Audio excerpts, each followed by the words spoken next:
Good morning, good afternoon, good evening, depending on where you are. My name is Stuart Llewellyn. I'm just going to pass you over to Sophia 1 second. Hi, my name is Sophia and we are going to host this webinar. So please feel free to write questions while we talk. And now we are going to start with the presentation. So we are WindAid and we are an NGO that develops wind turbines in Peru. And now you're going to see the points that we are going to go through during this presentation. So we are going to explain what can you learn about while volunteering with WindAid, what are the opportunities we offer, what do we expect from you, and what you can expect from us. So as I mentioned before, please feel free to just write the questions and we will either answer them right away or at the end of this presentation. And just a reminder, just please turn off your microphones and also the camera so the connection is better. As I mentioned before, I'm Sophia. I'm a sustainable design engineer. I'm from Spain, so I was studying there, but then I moved to Denmark, where I studied my master's. And there I started being curious about volunteering. So first I went to Nepal to do a volunteer course for 3 months, but then I discovered WindAid Institute and I wanted to explore how it's to work with a mix between a local and an international NGO in Latin America. So that's why I came here. At the beginning I came as an intern to work with social media. But WindAid is a really open NGO, so they were really keen on knowing more about my skills as an engineer and as a designer, so I have been involved in several projects during these last 2 months. So you can see here some of the parts that I have been working with the structure, with the anemometer, together with the steward. So it has been so far a great experience to see how open they are to new opportunities. Hi guys, so this is me, I'm Stuart Llewellyn. I'm a Welsh engineer from the United Kingdom, electrical engineer by training and experience, and right now I'm part of the staff team as the lead R&D on electrical projects. So I've been with WindAid for about a year, just over a year now, and originally I came down as part of Engineers Without Borders UK as one of the international volunteers. And I came down on a 6-month placement exclusively to work on this project. This is a Ramona project. It's an Internet of Things, an IoT remote monitor, where I've been using Arduinos and Raspberry Pis and various sensors to basically help us to respond to our turbines if there's problems, issues with the battery, and also for us to start collecting performance data of our turbines. So that's one of the examples of the kind of projects that I personally got involved with and kind of the opportunities that are available with WindAid.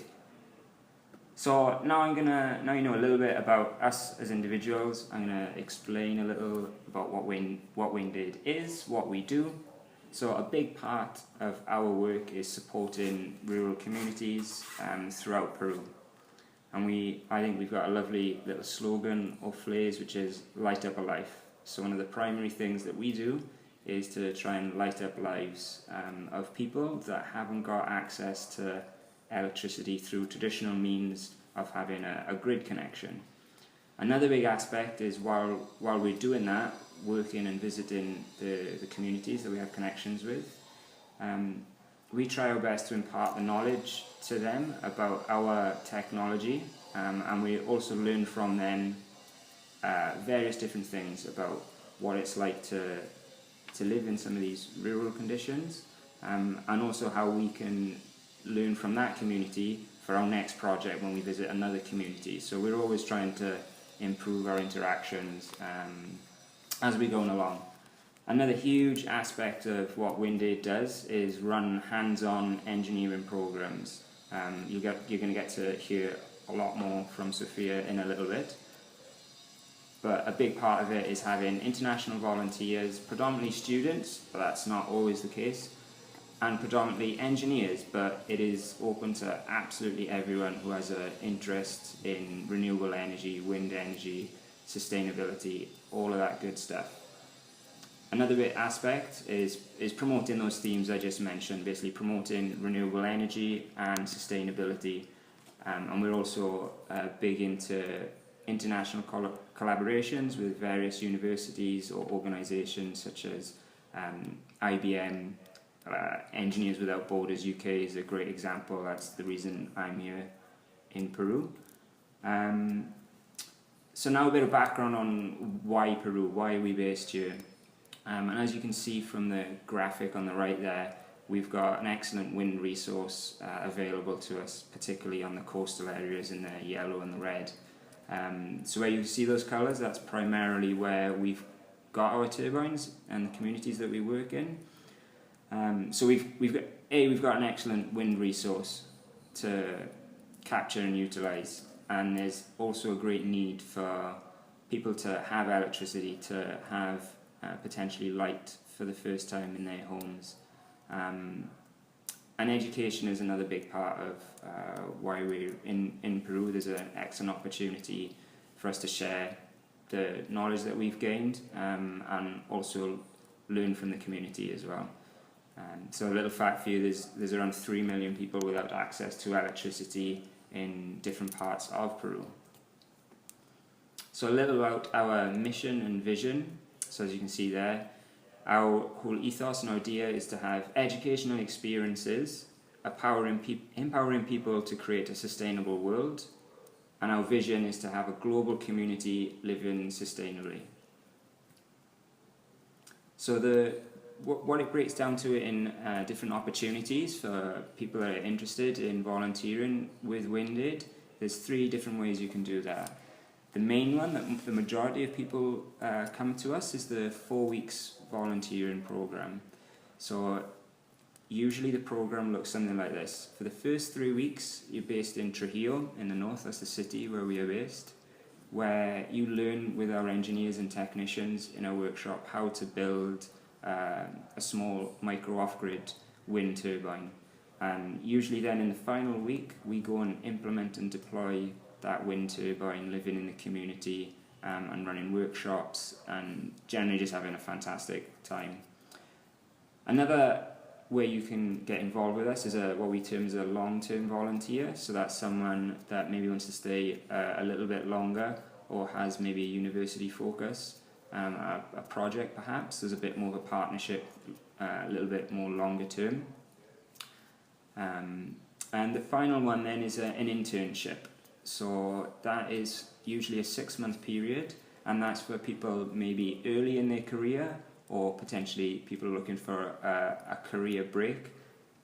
So people that have skills that potentially we don't currently have in the NGO, so you're bringing even more value from your experiences from your career, wherever that might be. It could be engineering, it could be policy making, anything from that kind of background and that idea. So, as Stuart mentioned before, we don't look specifically for engineers. We look for anybody who is passionate about learning and who is passionate about not only learning about how we are creating a wind turbine, but also what is the impact that we are creating in communities that they actually need that help and that they need the contribution or bring in a better solution to improve their lives. So we look for people who is aiming to bring that enthusiasm to learn, but also to teach something to the team. Because, as we mentioned before, the 4 weeks volunteer program is divided in 2 main parts, but they really work together. One, it's more focused about what you are going to learn in the workshop, that it will be related with the electronics, the materials, the manufacturing process, and you are going to learn from scratch how to build a wind turbine. And on the last week, we go to the field and then we install it. And it's not only about the technical part of how to put up the wind turbine and get electricity out of it, but it's also about fulfilling that goal that we have of educate people, of make people aware about the use of sustainability and renewable energies, but also about empowering them and bring tools to the community so they can be self-sustained. Like for instance, our last month we were in Playa Blanca, which is a small community that everybody there, they are fishing men, and the women usually they are just housewives, and they are on the houses taking care of the family. They don't have resources. They live in the middle of nowhere. The life conditions are really hard, and you can imagine how on top of that you don't have access to electricity. So we started there 5 years ago, more or less. We already installed 21 turbines, and with that we gave access to electricity, so the kids, they are able to make their homework at night. Women can cook better. They can have also more free time during the night to do other stuff. We also promote the economy of the community, so a small business can also offer a better service.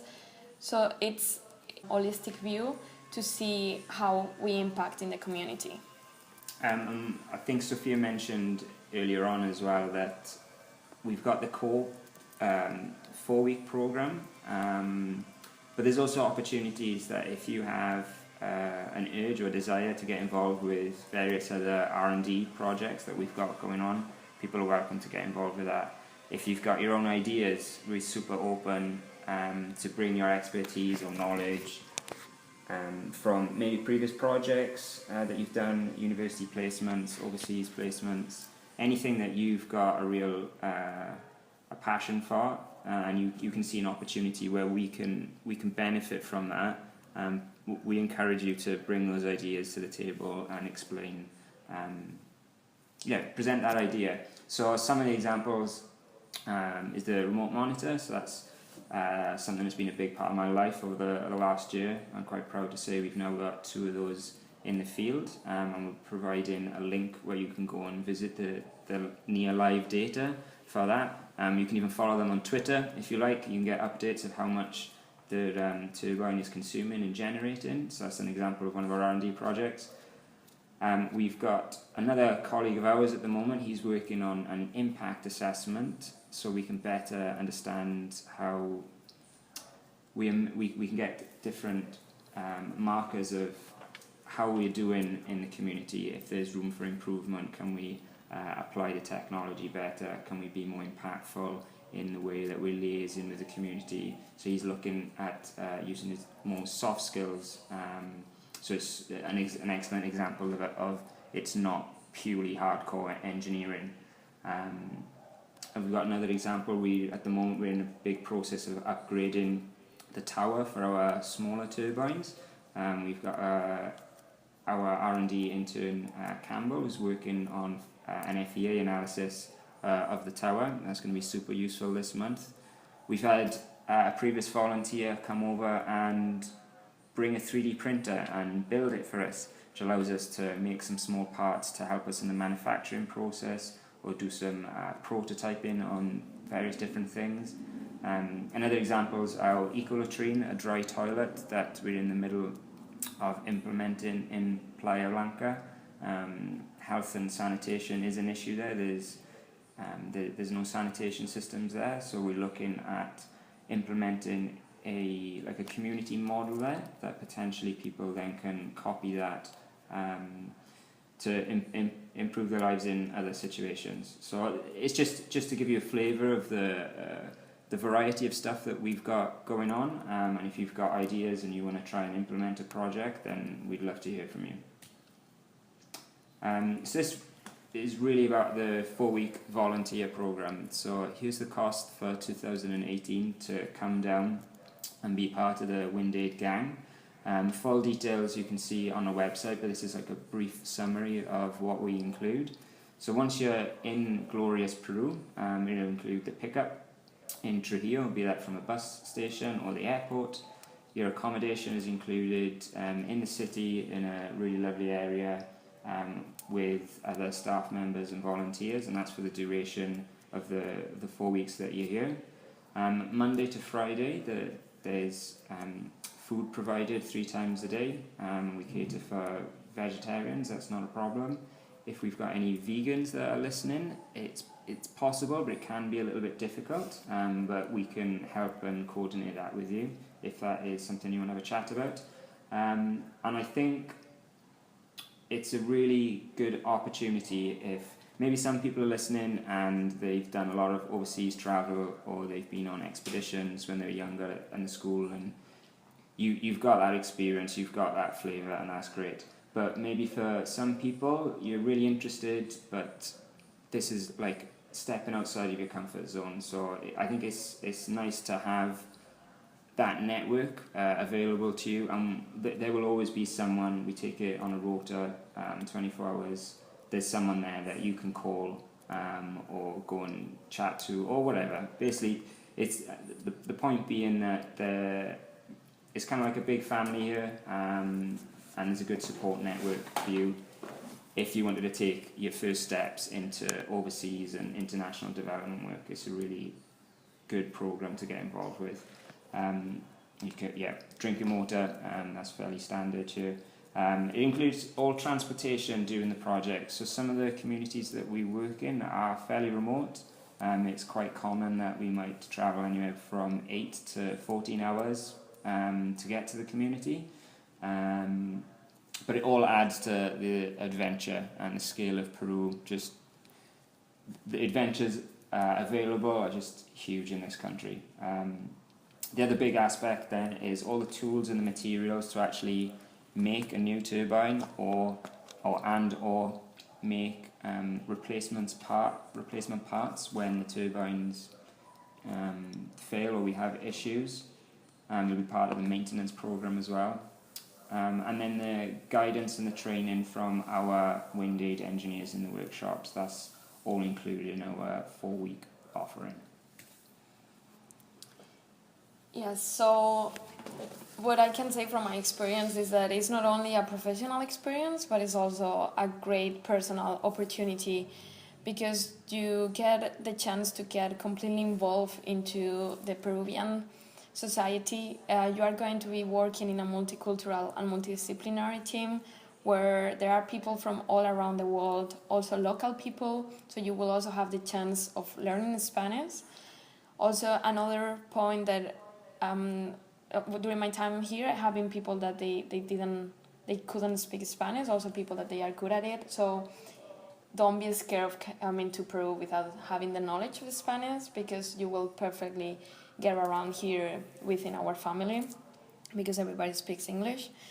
But as I say, it's a great opportunity if you want to learn Spanish and also get involved into a culture that it might be completely different to yours. And on top of that, you will also have a lot of free time during the weekends, and also maybe before you start and after you start the program. So, for instance, I have been traveling around Peru quite a lot already in these 2 months, and I can say that it's an incredible country. And you have to think that when you will come here, you will make a group of new friends, that everybody's going to be in the same situation than you. So you can travel either by yourself or also together with that people.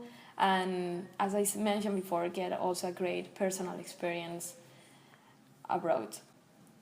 So just a quick mention that we are just about done with the presentation. So if you have got any questions that we haven't quite answered yet, please start firing them in the chat so we can start answering them as we're going along.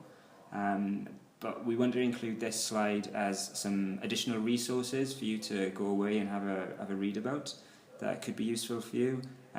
We've got a YouTube channel that has got lots of different videos. Some of our volunteers have brought drones, and I've got some quite sick editing skills. So go check that out, particularly if you like the sound of the R&D projects. We made a recent video in and around that. Probably the key one for you guys is the volunteer dates and the full info. So we've got 10 programs running in 2018. The first one, I believe, is on the 8th of January next year. But you can find full information on that on windaid.org.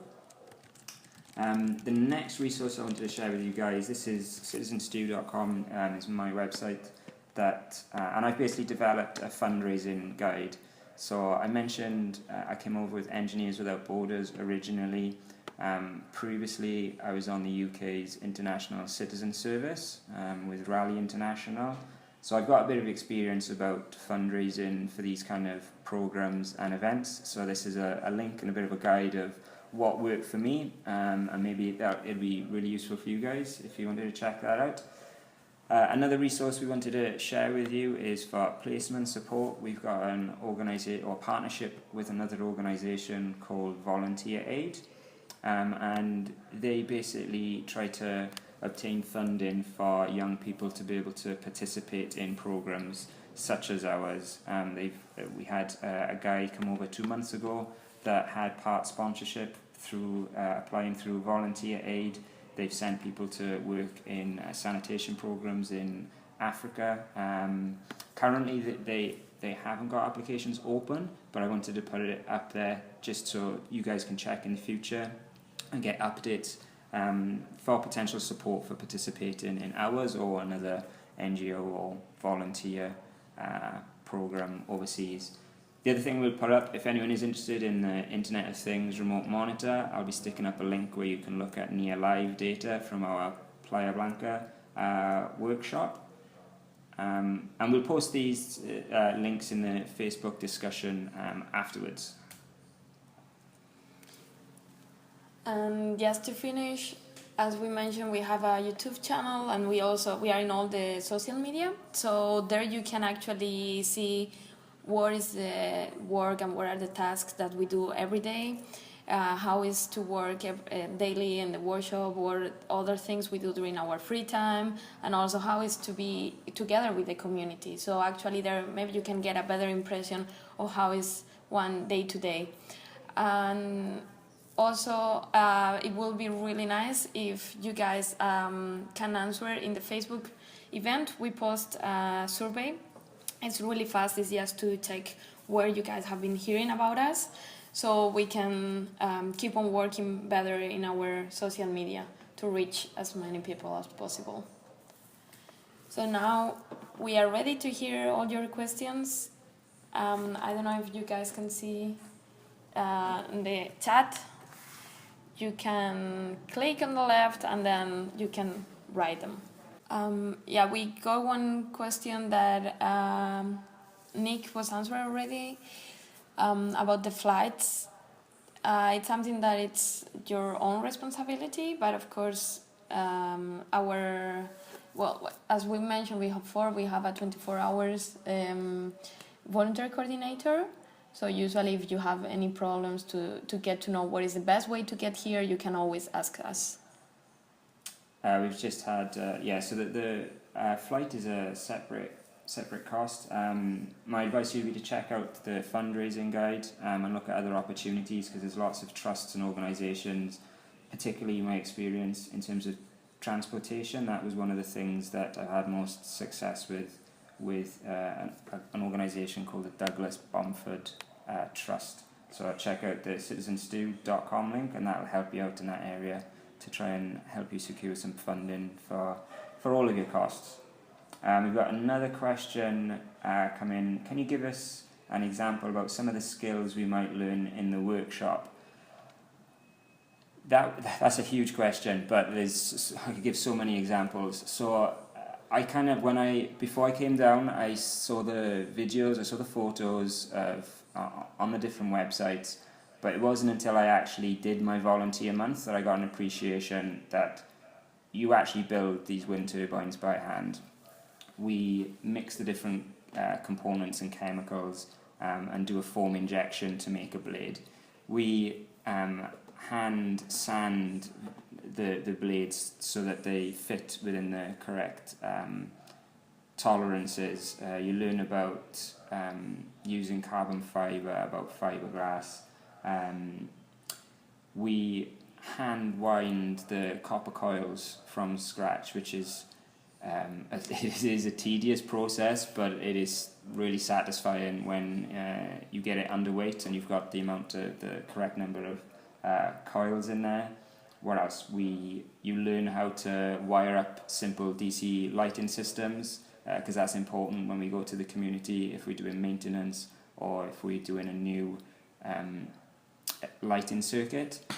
Or else, Sophia, what other ideas, what other aspects? Yeah, I will say that for me the most impressive thing was also to see how the local people that they have been here working and collaborating for several months, they are still really enthusiastic every month to teach over and over again the same things to the new people. And they will always be keen on, if you are more interested in something in a certain area, that person who is in charge of that would really take the time to teach you. So, for instance, at the beginning I was really interested on the molds and the different materials. So by then I was with Kevin and Gonzalo, that they were two Peruvians working with us, showing me their project about trying to improve the performance of the blades and which kind of materials they have been using previously. So it's not only about learning how to make it, but also getting some knowledge about the different process, so how they get until there. Yeah, that's great. So it is a fantastic experience. What I would say is go and check out more of our videos to kind of see what other volunteers have posted. Yeah, you will also even learn how to weld if you're curious about it. Yeah, actually, that is a big favorite. Actually, that is something everyone has a go of, and everyone gets to try it out and enjoy it. And welding is a big part of the process. You're right. Yeah, the thing is also that, as we were saying, it's not something that is a big and massive production, right? So we do everything from scratch.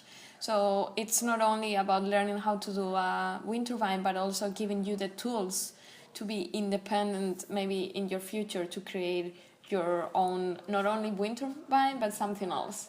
Because it really gives you a better view of how it's possible to, by yourself, create electricity or build something from zero. So it gives room to creativity, it gives room to be hands builder, be able to create stuff by yourself. So I think that's one of the best skills that you're gonna get while being here. Nice.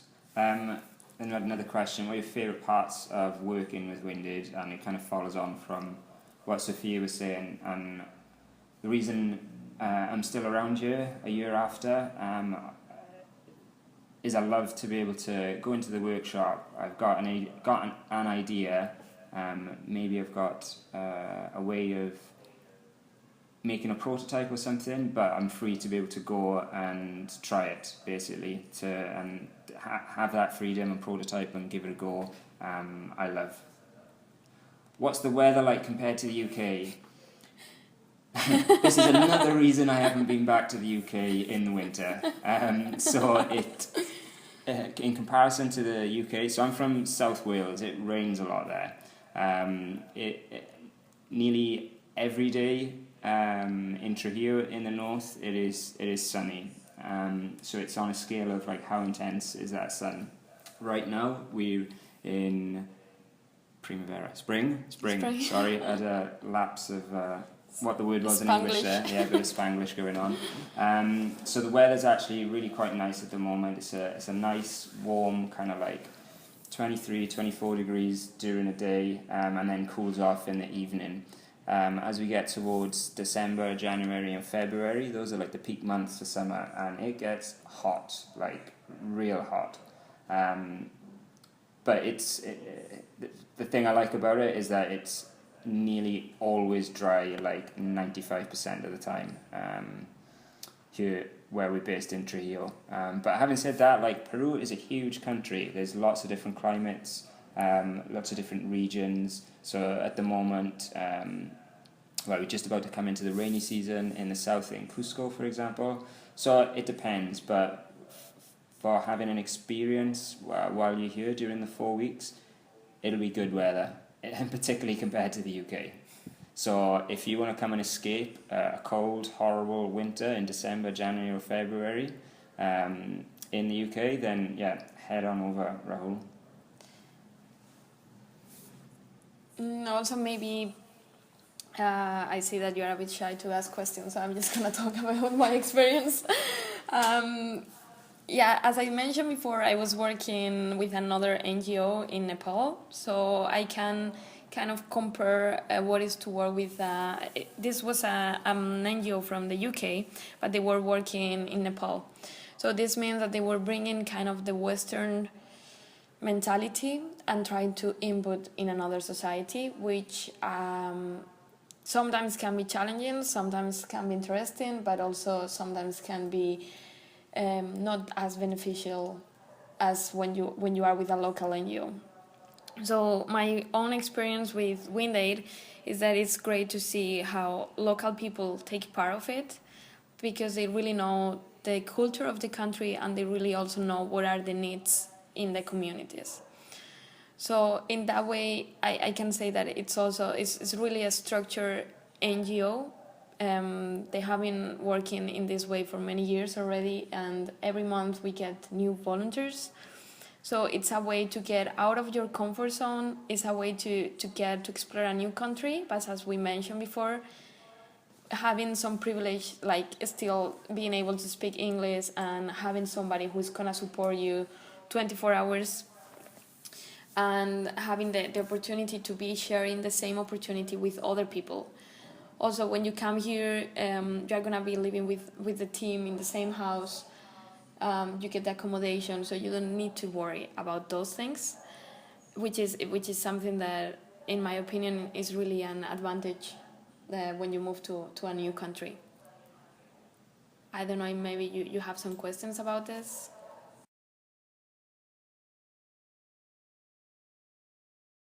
We have a few contacts. We've got an organisation in Peru called Conto Global, and they run some of the, I think 2 or 3 of out of the 4 or 5 wind farms there are in Peru, and they maybe 2 years ago sponsored the build of a community turbine. So one of the larger turbines that we make, a 2.5 kilowatt, and they are usually for like community facilities, like maybe a community centre or a school or something of that nature. So we have had partnerships like that in the past. We are always excited to hear or work with new people on kind of a collaboration project. We're definitely interested in that.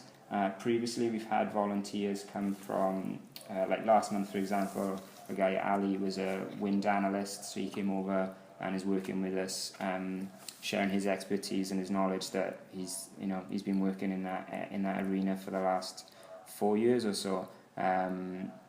So we're definitely open to new partnerships and opportunities.